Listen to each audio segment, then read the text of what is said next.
नमस्कार, बहुत स्वागत है आप सभी का टोटल टीवी में और मैं हूं आपके साथ जया पाल। चलिए शुरुआत करेंगे हमारे खास कार्यक्रम की और चर्चा करेंगे हरियाणा में लंच पॉलिटिक्स की। बता दें कि प्रदेश की 2 राज्यसभा सीटों के चुनाव में अब कम ही दिन बचे हुए हैं, इसलिए दोनों मुख्य सियासी दल बीजेपी और कांग्रेस ने अपनी कमर कस ली है। मुख्यमंत्री नायब सिंह सैनी ने चंडीगढ़ में विधायक दल की बैठक बुला ली है। वहीं नेता प्रतिपक्ष भूपेंद्र सिंह हुड्डा ने शुक्रवार को अपने चंडीगढ़ आवास पर कांग्रेस विधायकों को लंच पर बुलाया, यानी दोनों ओर से सियासी गोटियां फिट की जा रही हैं। और वैसे चुनाव में बीजेपी समर्पित निर्दलीय उम्मीदवार के खड़ा होने से कांग्रेस की चुनौती और खतरा दोनों ही बढ़ गए हैं, क्योंकि बीजेपी नए जमाने की बीजेपी है और इसी तरह राज्यसभा के लिए कांग्रेस और बीजेपी के बीच शहमात का खेल जारी है।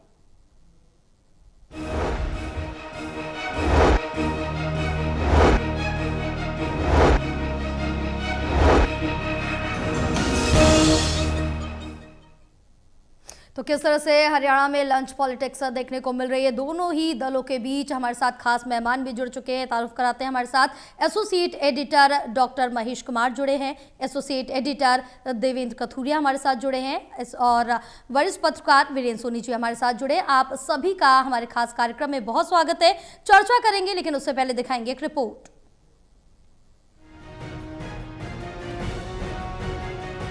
आज की सियासत भी किसी बिजनेस की तरह तनाव और आपाधापी से कम नहीं है। प्रदेश में राज्यसभा की 2 सीटों के लिए 16 मार्च को हो रहे चुनाव के लिए दोनों मुख्य दलों बीजेपी और कांग्रेस ने सियासी गोटियां फिट करने की तैयारी कर ली है। सीएम नायब सिंह सैनी ने आज शाम को चंडीगढ़ में विधायक दल की बैठक बुला ली है। वहीं कांग्रेस के नेता प्रतिपक्ष भूपेंद्र सिंह हुड्डा ने कल शुक्रवार को अपने चंडीगढ़ आवास पर कांग्रेस विधायकों का लंच रखा है। इसके बाद कांग्रेस विधायकों को हिमाचल के एक रिजोर्ट में शिफ्ट भी किया जा सकता है। इसे सियासत की भाषा में रिजोर्ट टूरिज्म यानी ऑपरेशन विधायक बचाओ कहा जाता है। ये क्या चर्चा हुई? मैं विधायकों को कितनी बार बुलाता हूँ यहाँ, मैं उनका विधायक है, मेरे साथी, लेकिन जहाँ तक चुनाव की कोई चर्चा है, चुनाव में तो तय है, एक कांग्रेस को सीट आएगी, एक बीजेपी को। अब बीजेपी के 2 खड़े हैं, वो बीजेपी अपना फैसला कर ले किसको बताएगी। उधर राज्यसभा की 2 सीटों में से बीजेपी को अपने पहले राउंड की संजय भाटिया की सीट जीतने में लेश मात्र भी चिंता नहीं है, पर असली फंडा निर्दलीय प्रत्याशी बीजेपी नेता सतीश नांदल की जीत की सारी कोशिशें करना है, क्योंकि निर्दलीय उम्मीदवार खड़ा होने से कांग्रेस की चुनौतियां और खतरा बढ़ गया है। बीजेपी इसी तरह के उलटफेर से ही 2016 और 2023 में कांग्रेस को 2 बार हरा चुकी है। इसीलिए बीजेपी कांग्रेस को एक बार फिर सियासी पटकनी देने के लिए दिल्ली से लेकर चंडीगढ़ तक माथापच्ची कर रही है। 16 मार्च को वोटिंग होनी है, यानी अब 3 दिन की ही बात रह गई है। 70 साल तक देश चलाने वाली कांग्रेस को भी कैसे दिन देखने पड़ रहे हैं। Haryana bureau total news. तो अब जिस तरह से देखें कि दोनों दल के बीच काफ़ी कड़ी टक्कर देखने को मिल सकती है, लेकिन देवेंद्र, सबसे पहले मैं आपके पास आऊंगी, क्योंकि हरियाणा की 2 राज्यसभा सीटों पर ये चुनाव हो रहे हैं और बीजेपी की 1 सीट तो कंफर्म मानी जा रही, जबकि दूसरी सीट के लिए कांग्रेस ने अपनी पूरी ताकत लगा दी। लेकिन इस बीच जो लंच पॉलिटिक्स है, जो अपने विधायकों को एकजुट करने का काम है, वो कांग्रेस पूरी जोर शोर से कर रही है। बहरहाल बीजेपी तो नए जमाने की बीजेपी तैयारियां शुरू से ही कर रही है।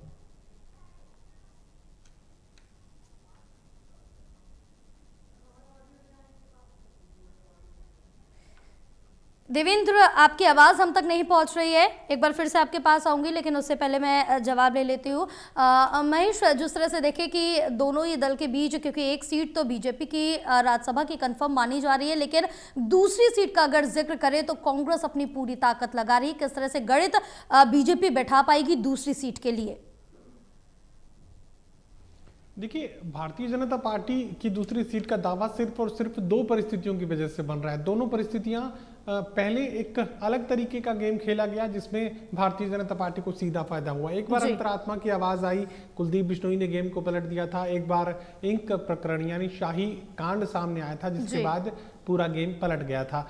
फिर एक ऑब्जर्वेशन सामने आ रहा था, एक इक्वेशन निकलती नजर आ रही थी कि जो भी उम्मीदवार भूपेंद्र सिंह हुड्डा को पसंद नहीं होगा वो चुनाव नहीं जीत सकता। और यही वजह कि कांग्रेस पार्टी में जो दिग्गज एडजस्ट किए जाने थे भूपेंद्र सिंह हुड्डा के खौफ से वो हरियाणा की तरफ रुख करने से बचते नजर आए। और बहुत ज्यादा विकल्प इस वक्त राष्ट्रीय स्तर पर कांग्रेस पार्टी के पास है भी नहीं राज्यसभा भेजने के।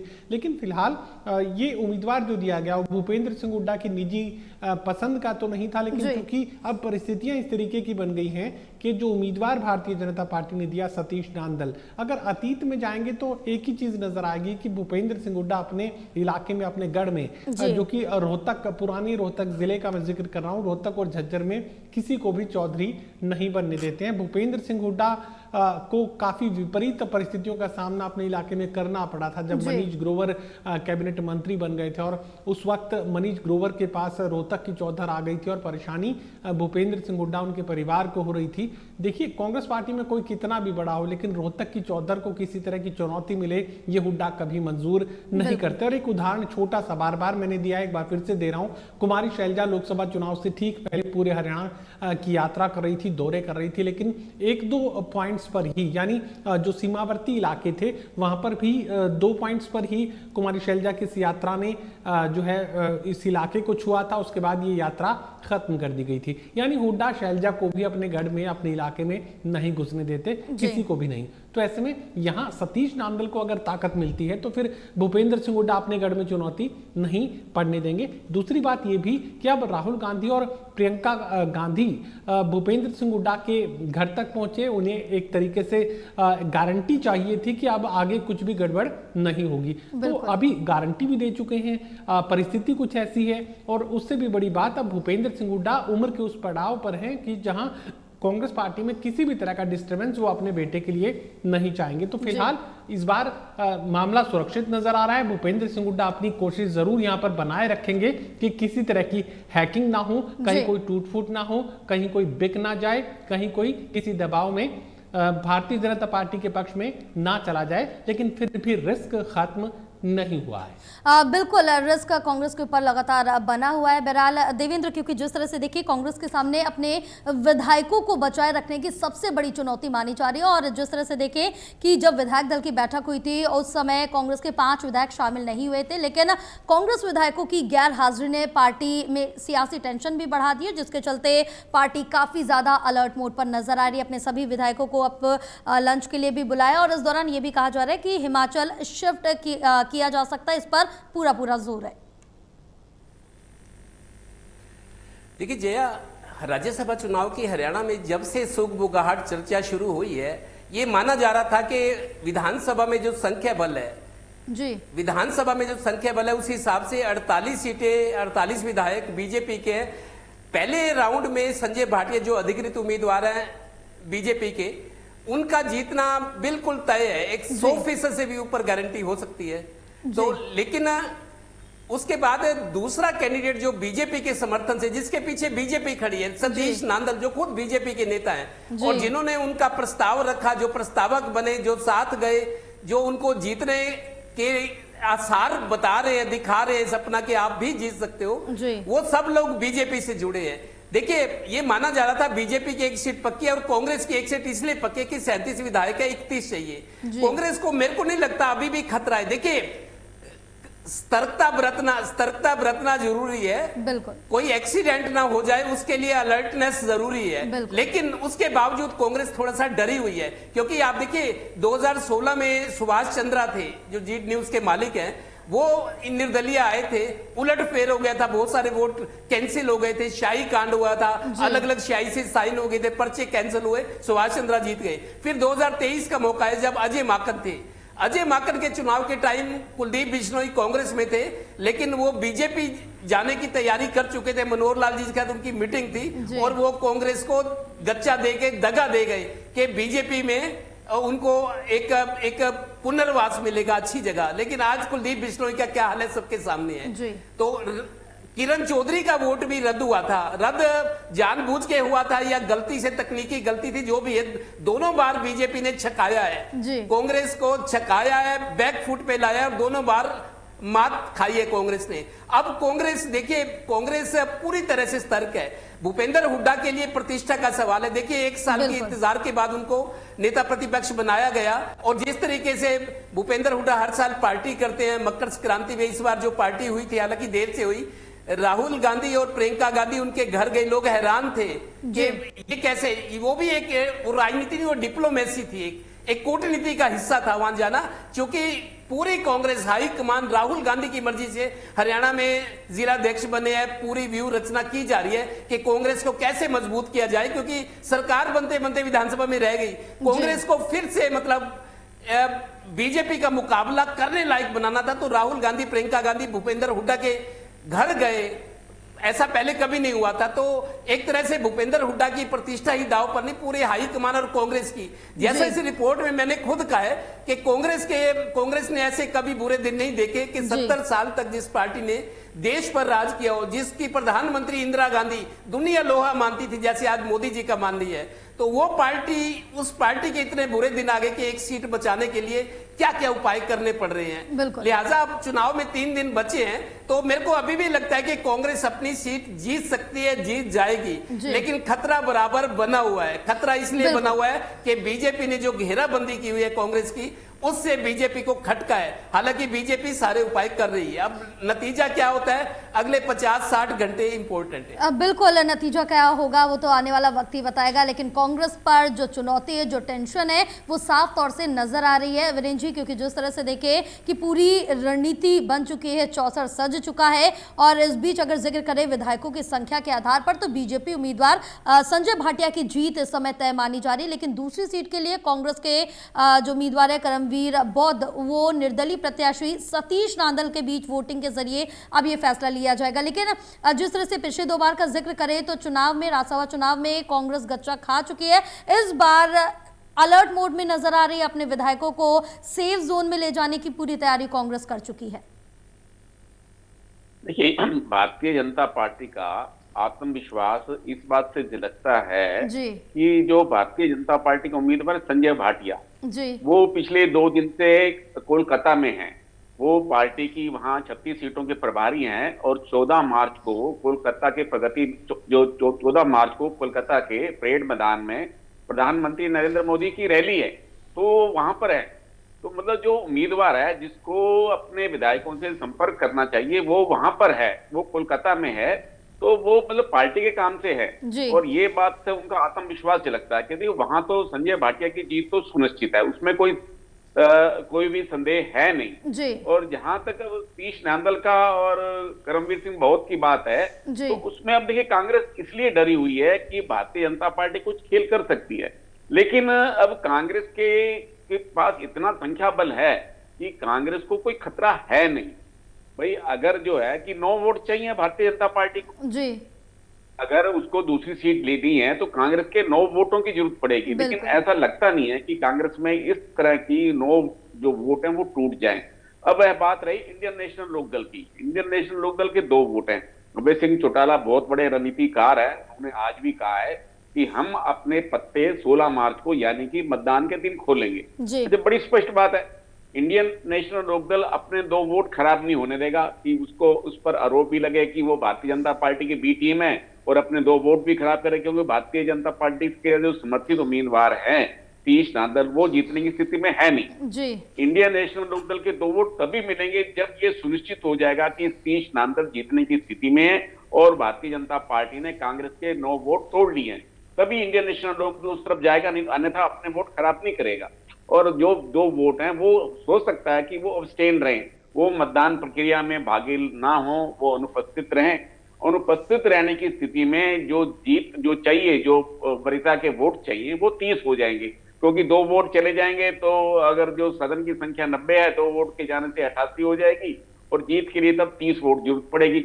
वो 30 वोट कांग्रेस के लिए भी उतने 30 वोट है और भारतीय जनता पार्टी के लिए भी 30 वोट रह जाएंगे। तो ऐसे में इंडियन नेशनल लोकदल कोई भारतीय जनता पार्टी को आसानी से अपने 2 वोट दे देगी ऐसा है नहीं। और देखिए ओम प्रकाश चौटाला वो कहा करते थे, जो भी गद्दार हैं उनको पार्टी में कोई स्थान नहीं है, पार्टी उनकी कोई मदद नहीं करेगी, पार्टी से उनका कोई नाता नहीं है। और सतीश नांदल इंडियन नेशनल लोकदल से आए हुए हैं, तो ऐसे में सतीश नांदल को इंडियन नेशनल लोकदल कैसे समर्थन देगी? तो इंडियन नेशनल लोकदल के लिए भी एक रणनीति है, वो रणनीति के अपने जो पत्ते हैं वो 16 मार्च को ही खोलेंगे। और जब तक अब कांग्रेस की स्थिति, अब कांग्रेस में हो सकता है कि कांग्रेस में इस बात को लेकर, क्योंकि जो अतीत है वो अतीत बताता है कि कांग्रेस के को अगर चोट पहुंची है तो अपने ही लोगों से पहुंची है, घर के विभीषणों ने ही सारा खेल खराब किया है। तो इसलिए कांग्रेस इस बार सजग है और सजग के रूप में वो कोई भी फैसला ले सकती है, वो अपने विधायकों को बाहर भी ले जा सकती है। तो क्योंकि सजगता बहुत आवश्यक है, लेकिन कांग्रेस को कोई खतरा होगा ऐसा दिखाई देता नहीं है। भारतीय जनता पार्टी डरा रही है और इस तरह की अगर भारतीय जनता पार्टी 9 वोटों का अगर जुगाड़ कर लेती है कांग्रेस के, तो हो सकता है कि कोई परिवर्तन हो, लेकिन ऐसी संभावना दिखाई देती नहीं है। कोई ऐसी रणनीति भारतीय जनता पार्टी बनाए, कोई ऐसा खेला हो जाए तो बात अलग है, लेकिन कांग्रेस का भी आत्मविश्वास झलक रहा है, कांग्रेस को कोई खतरा है नहीं। और ये भूपेंद्र सिंह हुड्डा की भी अग्नि परीक्षा है। उधर भारतीय जनता पार्टी से मनोहर लाल जो है उसने अपनी रणनीति बनाकर चले गए हैं, उस रणनीति के तहत ही पार्टी के लोग काम कर रहे हैं। हो सकता है कि भारतीय जनता पार्टी के मंत्रियों की भी ड्यूटी लगाई गई हो कि कांग्रेस के विधायकों से संपर्क करें, लेकिन संपर्क करना तो आम बात है, लेकिन उसमें उनको सफलता मिलेगी इसमें संदेह है। बिल्कुल, अब कितनी सफलता मिलती है या कितने वोट तोड़ पाती बीजेपी ये तो वक्त ही बताएगा। बहरहाल क्योंकि महेश जिस तरह से देखें कि कांग्रेस को इस समय क्रॉस वोटिंग का बहरहाल डर तो सता ही रहा है और डर सताना भी लाजमी, क्योंकि पहले से जिस तरह से हमने देखा है कि कांग्रेस को 2 बार झटका मिला है, लेकिन बीजेपी को दोनों राज्यसभा सीटें जीतने के लिए 62 विधायकों का वोट चाहिए, लेकिन पार्टी के पास फिलहाल 48 विधायक है। और आगे की रणनीति की बात करें तो बीजेपी के पास 17 वोट ही बच रहे हैं एक विधायक को वोट देने के बाद। तो बीजेपी की क्या कुछ रणनीति हो सकती है, क्योंकि अतिरिक्त 9 वोट और चाहिए होंगे और 9 वोट कांग्रेस के तोड़ना काफी ज्यादा मुश्किल है। देखिए बिल्कुल काफी ज्यादा मुश्किल है, लेकिन अतीत ये साबित करता है कि भारतीय जनता पार्टी चुनाव जीतने के लिए किसी भी हद तक जा सकती है। उदाहरण यहाँ पर देखने को मिला था जब चंडीगढ़ मेयर चुनाव के दौरान ऑन वीडियो ऑन कैमरा क्या कुछ घटित हुआ था। उसके बाद हालांकि कोर्ट के आदेश पर फैसला पलट दिया गया, लेकिन कुछ ही क्षणों के भीतर ही ट्वीट देखने को मिला था। जेपी नड्डा का ट्वीट आया था, चंडीगढ़ में जो है भारतीय जनता पार्टी का मेयर बनने की खुशी जाहिर की गई थी। इसके अलावा अमित शाह की तरफ से खुशियां जाहिर की गई थी। कुछ ही क्षणों के बाद वे ट्वीट सामने आए थे, तो ये समझना ज्यादा मुश्किल नहीं है कि क्या कुछ हुआ था। तो फिलहाल भारतीय जनता पार्टी से कांग्रेस पार्टी और बाकी लोग इसीलिए थोड़े सहमे हुए, थोड़े डरे हुए नजर आ रहे हैं, क्योंकि उन्हें लगता है कि भारतीय जनता पार्टी चुनाव जीतने के लिए किसी भी हद तक जा सकती है। और ऐसी अगर कोई परिस्थिति आती है तो फिर कांग्रेस पार्टी के लिए बेहद विपरीत परिस्थिति सामने खड़ी होगी। लेकिन थोड़ा सा सेफ जोन की जहां तक बात आती है, क्योंकि संख्या काफी ज्यादा है, 9 वोटों का बंदोबस्त बेहद मुश्किल नजर आता है और इतने सारे वोट एक साथ तोड़ पाना शायद मुमकिन ना भी हो। लेकिन अगर उसमें डेंट भी अगर भारतीय जनता पार्टी मार लेती है तो यकीनन फिर ये कांग्रेस पार्टी के आत्मविश्वास को तोड़ने में काम आएगा। अगर उम्मीदवार यानी भारतीय जनता पार्टी के समर्थित उम्मीदवार सतीश नांदल जीत ना भी पाए, लेकिन अगर कुछ वोटों को भी 3 वोट 4 वोट भी अगर तोड़ लेते हैं तो ये मैसेज एक तरीके से क्लियर हो जाएगा कि भारतीय जनता पार्टी कांग्रेस पार्टी में पूरी सेंध रखती है और जरूरत पड़ने पर कांग्रेस पार्टी में भी डैमेज हो सकता है। तो एक पॉलिटिकल मैसेज जरूर यहां पर बना रहेगा। और शुरुआत में जब राज्यसभा चुनाव को अधिसूचित किया गया था उसी वक्त मैंने कहा था कि अब साइकोलॉजिकल प्रेशर एक कांग्रेस पार्टी पर भारतीय जनता पार्टी के रणनीतिकार बनाना चाहते हैं, क्योंकि संगठन सृजन हुआ है और 11-11.5 सालों के बाद जो संगठन सृजन हुआ, जो मजबूती की बात कांग्रेस पार्टी में देखने को मिल रही थी और एक के बाद एक मुद्दे भी जो है कांग्रेस पार्टी जो कैच करती नजर आ रही थी, उन मुद्दों को समर्थन भी मिलता नजर आ रहा था। हालांकि बुढ़ापा पेंशन के मुद्दे को तो न्यूट्रलाइज्ड नायब सिंह सैनी ने तुरंत कर दिया, लेकिन कुछ दूसरे मुद्दे भी कांग्रेस पार्टी को मजबूती दे रहे थे। और पहले तो उन मुद्दों को न्यूट्रलाइज करने की कोशिश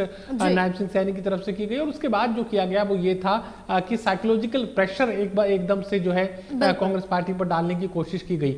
और एक माइंड गेम आप इसे बोल सकते हैं कि माइंड गेम खेल रही है भारतीय जनता पार्टी।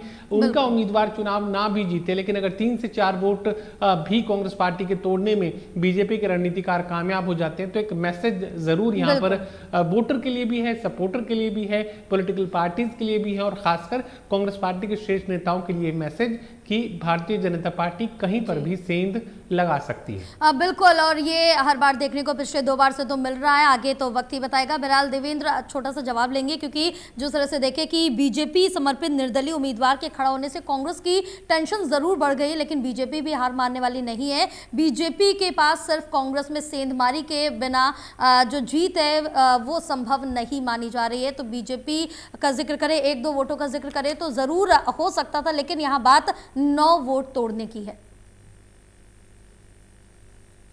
देखिए जया, कांग्रेस के लिए अब ये स्थितियां बदली हुई हैं। आप देखिए 2016 का जो चुनाव था, तब बीजेपी की पहली दफा सरकार बनी थी, मोदी जी पहली दफा बने थे, बीजेपी की और मोदी जी की हवा चल रही थी 2016 में सुभाष चंद्र के वक्त। फिर 2019 का दूसरा चुनाव जीता था, तो दूसरा चुनाव बीजेपी ने राज्यसभा में कांग्रेस को हराया, वो 2023 था। 2023 में भी दोनों जगह मोदी जी थे, यहाँ हरियाणा में भी मनोहर लाल की सरकार थी, लेकिन ये तीसरी बार की सरकार है। अब चूंकि संगठन बन चुका है, अब कांग्रेस का उत्साह 11.5 साल बाद संगठन बना है। अब बिना संगठन की पार्टी नहीं है, वो पार्टी नहीं है कि किसी का मुंह किधर है किसी का इधर है। कांग्रेस उम्मीद कर सकती है, जिस तरह से एकजुटता दिखाई जा रही है, और राहुल गांधी और प्रियंका गांधी जैसे हाईकमान के टॉप लीडर्स अगर भूपेंद्र हुड्डा पे निर्भर कर रहे हैं, रिलाई कर रहे हैं, उनको ये दर्शा रहे हैं कि अब आपके हाथ में है, तो भूपेंद्र हुड्डा की भी प्रतिष्ठा का सवाल है। वो राजनीति को बखूबी जानते हैं, बड़े नेता है वो। मतलब आप देखिए भूपेंद्र हुड्डा की होशियारी इतनी रही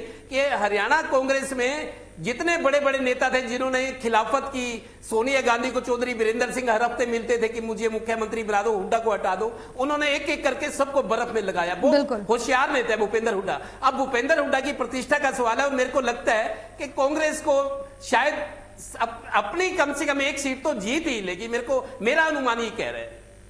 बिल्कुल, और इसके बाद विनीत जी एक आखिरी सवाल आपसे लूंगी, क्योंकि जिस तरह से देखें कि कांग्रेस के सामने सबसे ज्यादा बड़ी चुनौती अपने विधायकों को एकजुट करना है और किस तरह से सेफ जोन में रखना है, वो भी एक बड़ी चुनौती। और कल जिस तरह से देखें कि लंच पार्टी के लिए बुलाया है, वहां पर एकजुटता, और उसके बाद जब चुनाव होगा वो एकजुटता दिखती है या फिर नहीं, ये तो 16 मार्च को पता चलेगा। देखिए, अब कांग्रेस के पास अपना एकजुटता प्रदर्शन करने का अवसर है। भारतीय जनता पार्टी ने अपने जो समर्थित उम्मीदवार है वो क्यों खड़ा किया, वो रणनीति क्यों बनाई तीश नांदल को? वो इसलिए बनाई कि भारतीय जनता पार्टी को लग रहा था कि करमवीर बौद्ध के आने से विधायकों में तीखी प्रतिक्रिया होगी, क्योंकि वो एक राजनीतिक चेहरा थे नहीं। तो उनको लग रहा था कि विधायकों में इस बात को लेकर असंतोष होगा। लेकिन भूपेंद्र सिंह हुड्डा ने और प्रदेश कांग्रेस अध्यक्ष राव वीरेंद्र ने विधायकों को जिस तरह से प्रेरित किया, तो अभी तक तो ऐसा लगता नहीं है कि विधायकों में अब कोई असंतोष है। तो इसलिए अब लगता है कि कांग्रेस और भारतीय जनता पार्टी में ये काफी रोचक मुकाबला है, लोगों की जिज्ञासा है, लेकिन दोनों अंततः एक एक सीट जीत जाएंगे, ऐसा सभी का अनुमान लग रहा है। बिल्कुल, अब देखने वाली बात होगी, क्योंकि नतीजे क्या कुछ आते हैं वो वक्त ही बताएगा। बहरहाल आप सभी का पूरी चर्चा के लिए बहुत शुक्रिया। और जिस तरह से देखें कि चुनाव होने, राज्यसभा चुनाव, और बीजेपी एक सीट पर तो अपनी जीत दर्ज कर रही है, लेकिन दूसरी सीट के लिए पूरी कोशिश करती हुई नजर आ रही है। बहरहाल नतीजे क्या होंगे ये तो आने वाला वक्त ही बताएगा। बीजेपी सेंधमारी करती है या फिर कांग्रेस ये दूसरी सीट ले जाती है, ये 16 मार्च के बाद पता चलेगा जब मतदान हो जाएगा। बहरहाल रुकेंगे एक छोटे से ब्रेक के लिए, ब्रेक के बाद जल्द हाजिर होंगे।